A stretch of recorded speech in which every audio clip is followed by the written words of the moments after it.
Abangan ngayong gabi sa State of the Nation with Jessica Soho.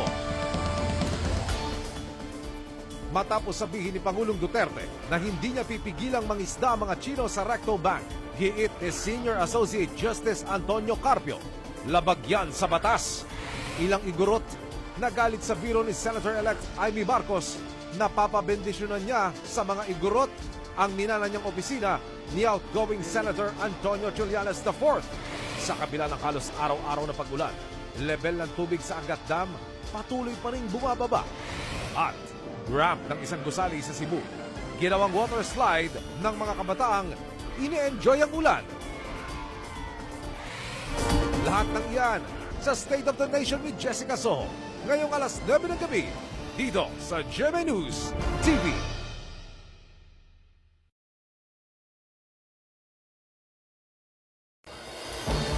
Abangan ngayong gabi sa State of the Nation with Jessica Soho.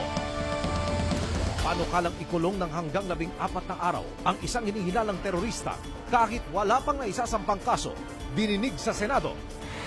Babala ni Foreign Affairs Secretary Teodoro Locsin Jr., mga Pinoy raw sa China ang magbabayad kung may masasaktang Chinese sa Pilipinas. Sa gitna ng lalo pang pagdami ng mga nadedengge, halamang tawa-tawa mabenta, pero DOH may paalala.